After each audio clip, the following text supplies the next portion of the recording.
Welcome to Capitol View on WSIU. I'm Jeff Williams sitting in this week as we take a look at what's making news around the state in Illinois politics. It's been another eventful week as more than 24 Texas House Democrats are in Illinois in an effort to delay their state from redrawing congressional district lines. We'll take a closer look at that story and more headlines from around the state. To help guide our discussion this week are Hannah Meisel, State House and Chicago reporter for Capitol News, Illinois, and Jeremy Garner, Illinois State Government reporter for the Chicago Tribune. Hannah and Jeremy, welcome back to the program. Thanks for having us. Glad to be here. All right.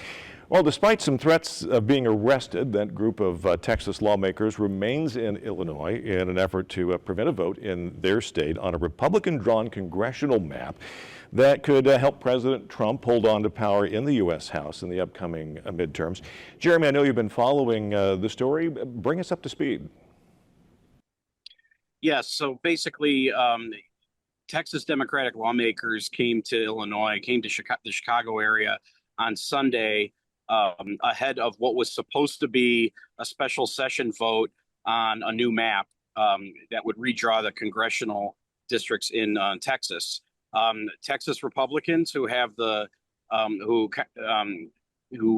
constitute the majority of the state legislature there were poised to redraw 5 seats, which were Democratic seats, to try to make them safe for Republican territory if they had candidates running for those seats for Congress.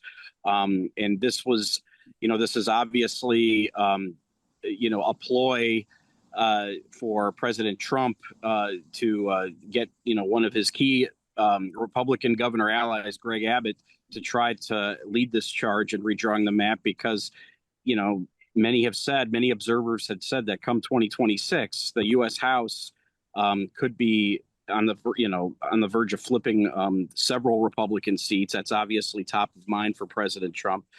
So in order to avoid that, Texas Democrats, who are comprise the majority in the Texas House, so it's an 88-62 advantage, by the way, in the Texas House. It's 88 Republicans to 62 Democrats. And there basically were more than 50 Democrats who left Texas, and basically preventing a quorum, preventing the House from convening for this session. They went to New York, Boston, New York State, Boston, and Chicago to essentially seek refuge. These are blue parts of the country. Obviously, Illinois is a bastion for Democratic politics in this country, and of course, Governor Pritzker, their leader, has welcomed them with open arms. So basically, the Texas Democrats are here to prevent this special session from happening, and basically trying to raise awareness of the issue, saying that this special session was called under false pretenses. It was really meant to help the victims of the mass flooding, that rocked Texas, that caused, many deaths and a lot of untold damage in the state. And, so that's basically what the session was supposed to be called for. But of course, Democrats have seen that Republicans have other plans for this.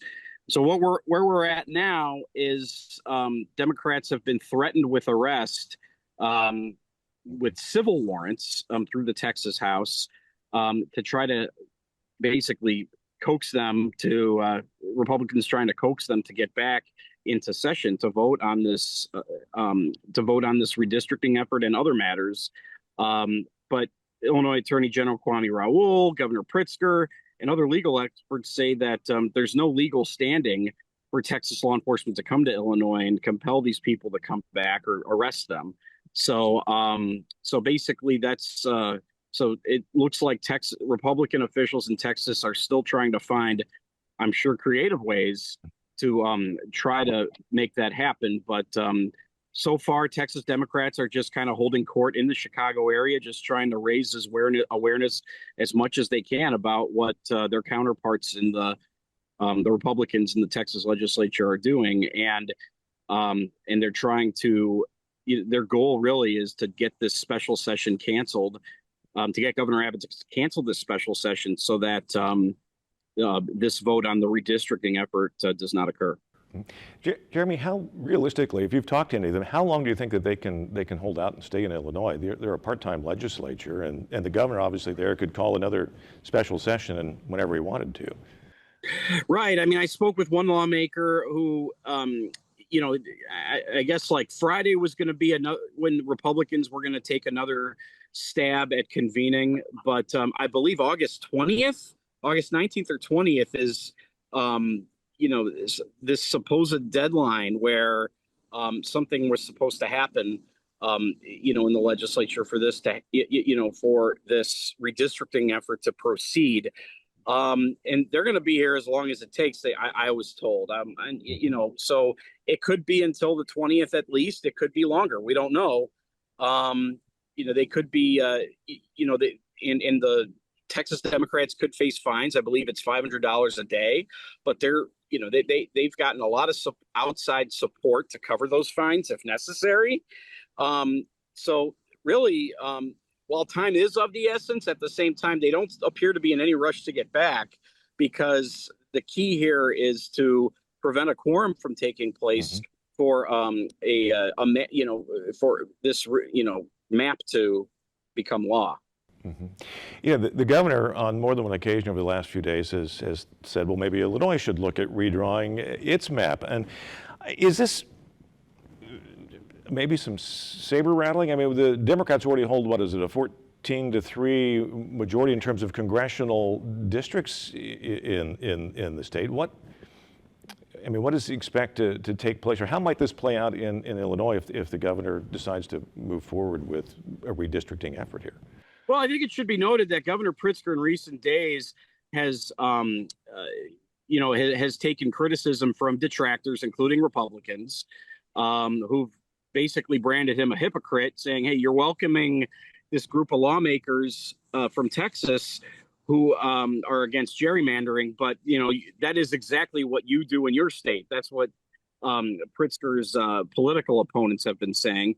I asked Pritzker Sunday night when the Texas Democrats arrived, about the Illinois Senate Republican leaders' comments about this support from the governor being hypocritical because of the gerrymandered maps in Illinois. And Governor Pritzker basically said, look, our map is constitutionally sound. And then he said that, what Republicans should not be allowed to do is change the rules, midway through the decade, because typically these maps are decided on by state legislatures at the beginning of each decade when the census numbers are in. So it's every 10 years. And obviously Governor Pritzker saying this is a clear effort by Donald Trump to try to change the rules in the middle of a decade for a political advantage. And at the same time, Governor Pritzker has basically acknowledged that if they need to, it would be very difficult in Illinois to carve out another Democratic seat. Like you said, it's a 14-3 advantage that Democrats have over Republicans. But Governor Pritzker has not ruled it out. The talking point he's had over the last few days is everything is on the table. So we'll see what happens. Hannah, this storyline has taken up a lot of oxygen, especially over this last news cycle. In fact, I think the governor was on the Late Show Tuesday evening. What is your sense in terms of redistricting, and what is there? Is there a feel or a need or an urgency to work on this map much earlier than when Illinois normally would? Right. I mean, like Jeremy said, it would be difficult to squeeze out another Democratic district from our current map, which is already quite gerrymandered. But, of course, the governor does want to leave all options on the table. We've seen him over the last several years raise his national political profile. And, I think that getting dragged or drafted into this fight along with other blue state governors kind of fits into what he's trying to do, which is be a leader in the National Democratic Party.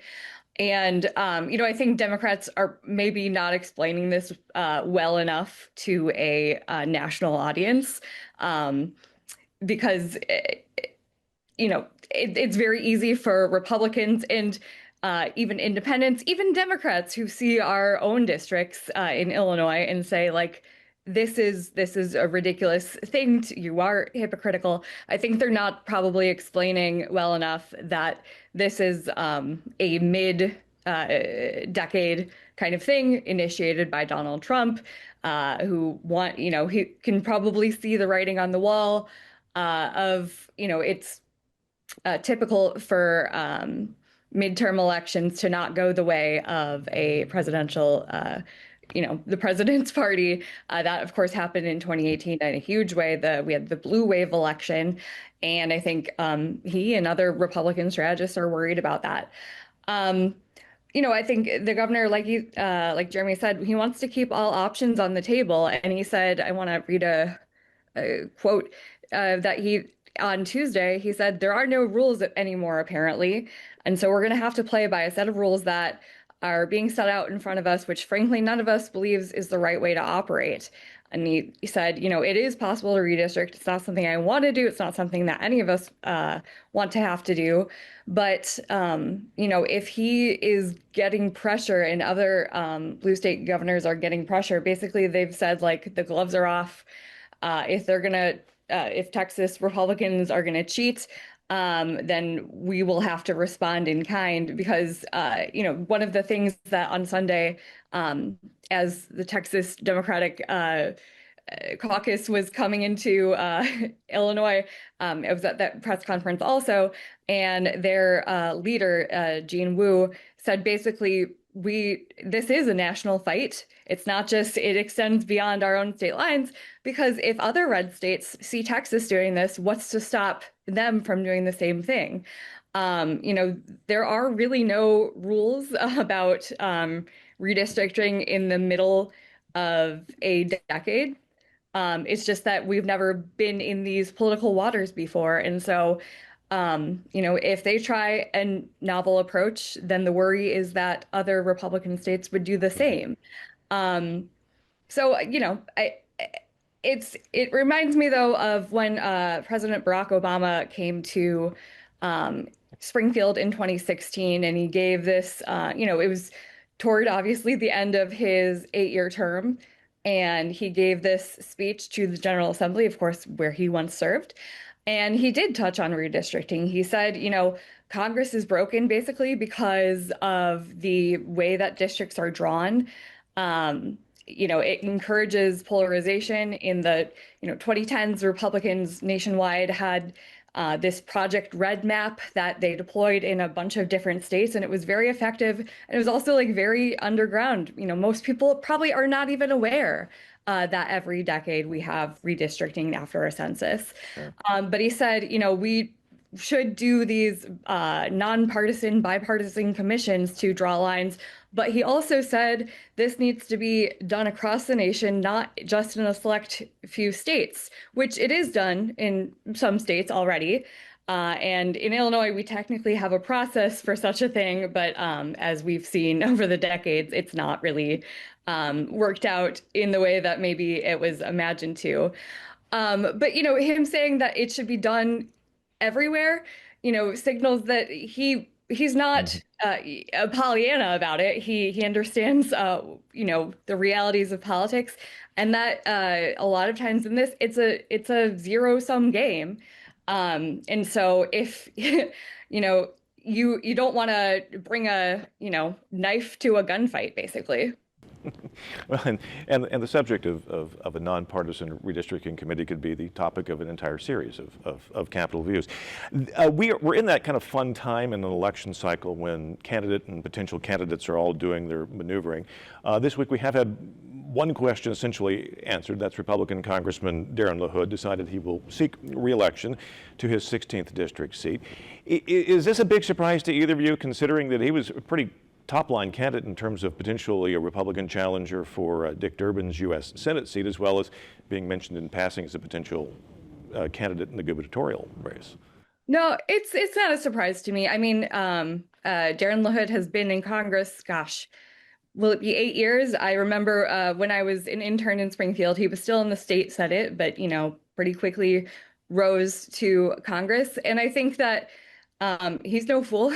He's already gotten to know Congress. He's finally, at a point where he is, um, you know, he's ra rising in seniority. Based on the amount of people that I've seen him bring to Illinois in the last several years, he's made powerful alliances. I don't think he wants to give up his seat in Congress to run for a Senate seat that he probably would not win, just based on the Democratic stronghold that is Illinois. So no, it's not a surprise, but I think that it does say a lot about just how shallow the Republican bench is in Illinois. Illinois Republicans have, been in the wilderness for quite some time, and you know, uh, there's been other names floated. Former Illinois Republican Party Chair Don Tracy has been flirting with a run for either governor or Senate. I think he told one of our colleagues this week that he would lean more towards Senate, but he's I would say more of a strategist than a candidate. He's not the most rousing person. There's people who are very good candidates. They speak well. There's something about them that voters connect to. And then there's strategists. And I would say that he is not maybe cut out to be a candidate especially for an office quite that high profile. But there's, like I said, not a lot of other names. Now for governor, there's been quite a few people who have already thrown their hat into the race, not necessarily very well known. There's still going to be some other names that will be officially announced in the coming months. But we are coming up in an election cycle because this week people start passing petitions to get on the ballot for the March 2026 primary. And we are again in an election cycle. I'm so sorry to inform everyone. That's okay. I'll say you're with family with this show. I think most everyone would be interested or is interested in the minutia of Illinois politics. And you mentioned Don Tracy and potentially dipping his toes in those. Since the era of Thompson and Edgar and maybe even Ryan, either one of you, what has been the significant change you think in the Republican Party in Illinois and their ability to seek, especially constitutional offices? Well, we've seen this shift. It used to be, basically the rule. It was such a rule that it was, turned into a very well-known saying that all politics was local, but that's just not true anymore. The nationalization of politics, while Illinois was able to fend it off for longer than a lot of other states, just based on the size of Illinois, how active our legislature is, and just the fact that a lot of we've had a lot of leaders in both parties who've been very high profile. We were able to fend off that nationalization, but that's just not true anymore.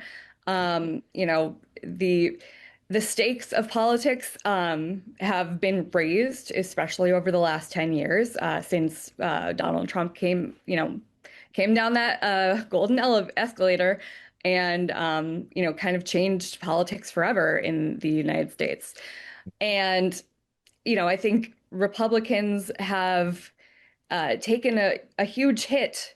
If you remember back when Bruce Rauner was running he was a governor already. He refused to ever answer a question about Donald Trump. He was trying to kind of hold on to his libertarian but socially moderate identity, but it didn't work because the effects of Donald Trump and his movement were just too powerful. And since then, and it's the same in the Democratic Party, but not in different ways. but you're measured by how much you're with Donald Trump to, be considered a Republican. And there's been lots of Republicans, especially in former GOP strongholds like DuPage County, which has turned completely blue. It's almost every representative in all levels of government are Democratic. And for the first time ever, several years ago, the DuPage County Board was won by Democrats and is controlled by a Democratic chairwoman. So it is, the face of Republican Party in Illinois has just changed, and it's made the party a lot less appealing for those voters that the party used to count on very, very strongly especially in the suburbs. Jeremy, any observations from your perspective in having covered the party?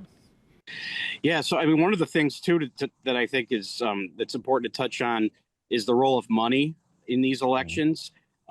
Republicans do not have the donor base that they used to. They used to rely on, wealthy donors to bankroll their campaigns.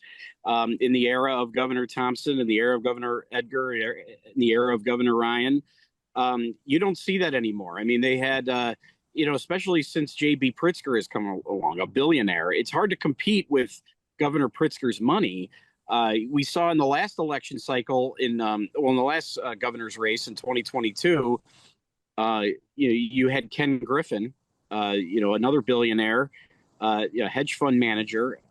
He came up with a slate of candidates, spent $50 million to try to get Richard Irvin elected, or on upwards of that. And he finished in, I believe, third place, fourth place. He did in the primary. And I think that kind of goes to Hannah's point, is that, many of these Republicans who I just mentioned were kind of on the more moderate side, where, in primary elections, that's where you see a lot of the extremes come along. So that's why you saw Darren Bailey emerge victorious in there. Somebody that people get excited, people in the Republican base, the new Trump era Republicans kind of get excited about. But a lot of it does come down to money. I mean, you had Ken Griffin kind of pull out of the race. That really hurt Republicans down ballot and, up and down the ballot. And then you have Richard Uihlein, another key Republican donor. He invested a lot in the 2022 election, and he's not a player, really right now in helping Republicans in Illinois get elected. So Republicans have a big problem. They're outmatched funding wise. So at the same time, you don't really see a lot of these big names, on the Republican side, people who some Republicans can get excited about really making much of a name for themselves, partly for that reason.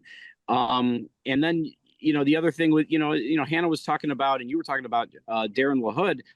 I mean, I remember during the Republican National Convention last year, one of the things that I was trying to tease out of the Republican delegation is, who do you think would be a good candidate for governor? And, everybody loves Darren. Republicans love Darren LaHood. They feel like he, governor or Senate or any race, they feel that he is somebody who can appeal to Republicans. He could probably appeal to, to maybe moderate conservative Democrats. And like Hannah said, he's a veteran in Congress. He's got some respectable standing in Congress. And of course, he's got the Trump backing, which would, even though this is Illinois, it would still help him with Republicans in general. Richard Porter was another name, where he's really lesser known, but does more a lot of behind the scenes in the state's Republican operation. A lawyer who was in George H.W. Bush's administration, but he's pulled out. It's going to be, and then Don Tracy, who, was not an elected official. He's a strategist. He was trying to promote the Illinois GOP.